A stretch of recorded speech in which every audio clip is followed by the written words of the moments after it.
அஸ்ஸலாமு அலைக்கும். இன்றைக்கி வட்டலாப்பம் செய்ய போகிறேன். இதுக்கு என்னென்ன தேவையான பொருட்கள் சொல்கிறேன்.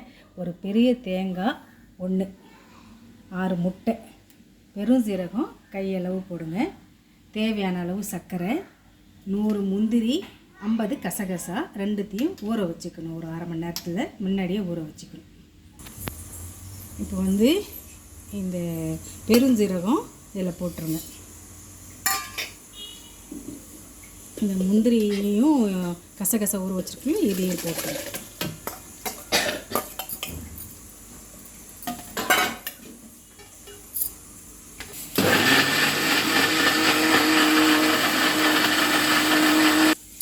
முட்டை தனியாக பாத்திரத்தில் உடச்சி இப்படி போடுங்க.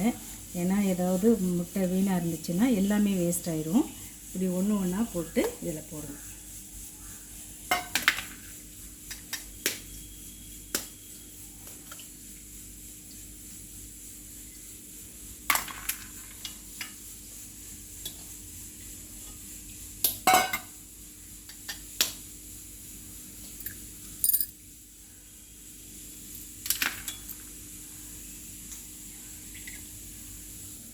இப்போ எல்லா முட்டையும் இதிலே போட்டுருங்க. உடச்சி தேவையான சர்க்கரை போடுங்க. அப்புறம் டேஸ்ட் பண்ணி பார்த்து வேணால் போட்டுக்கலாம்.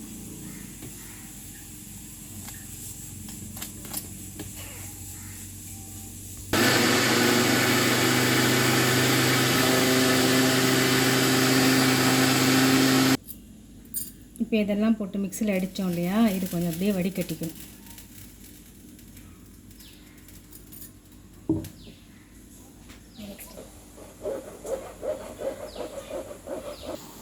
இப்போ நான் தேங்காய் பால் முதல்ல எடுத்து வச்சுட்டேன். ரொம்ப தண்ணியெலாம் விட்டு அரைக்கக்கூடாது. கொஞ்சமாக தண்ணி விட்டு அரைச்சி கெட்டியாக பால் எடுக்கணும். எங்களது தேங்காய் காமிச்சேன் இல்லையா, பெரிய தேங்காய். அப்படி சின்ன தேங்காய் வந்தால் 2 தேங்காவாக போட்டுக்கணும். இப்போது மிக்சியில் போட்டு மறுபடியும் அடிக்கிறேன்.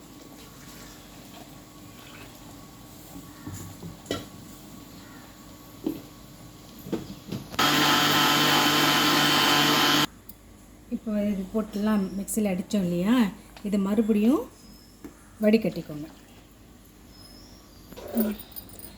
எந்த பாத்திரத்தில் செய்ய போகிறோமோ அந்த பாத்திரத்தில் அப்படியே டைரெக்டாக வடிகட்டிக்கலாம். இப்போ இது மாதிரி கொஞ்சம் கலக்கி விட்டு இப்போ டேஸ்ட் பண்ணி பாருங்கள்.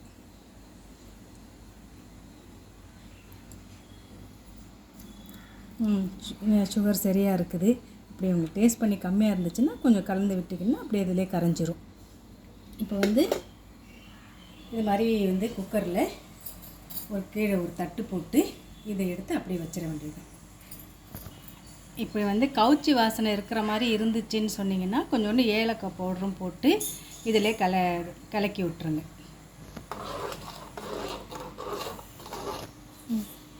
இப்போ இது மேலே ஒரு தட்டு போட்டு இப்படி மூடணும்.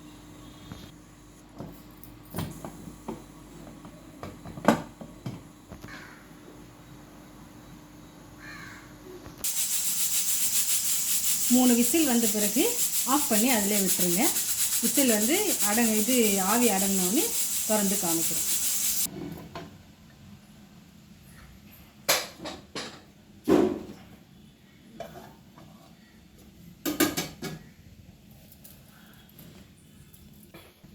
இப்போ பாருங்கள், இது வெந்துருச்சு. இதில் இது மாதிரி தண்ணியாக வந்துச்சுன்னு சொன்னால் மறுபடியும் ஒரு விசில் 2 விசில் கொடுங்க. அப்படியே இது மாதிரி கெட்டியாகிடும். இவ்வளோதாங்க. ஈஸியாக வட்டலாப்பம் செஞ்சுட்டு வராங்க. டேஸ்ட் பண்ணி பார்த்துட்டு லைக் பண்ணுங்கள், ஷேர் பண்ணுங்கள், சப்ஸ்கிரைப் பண்ணுங்கள், பெல் பட்டனை கிளிக் பண்ணுங்கள், உங்கள் ஃப்ரெண்ட்ஸ்க்கும் ஷேர் பண்ணுங்கள்.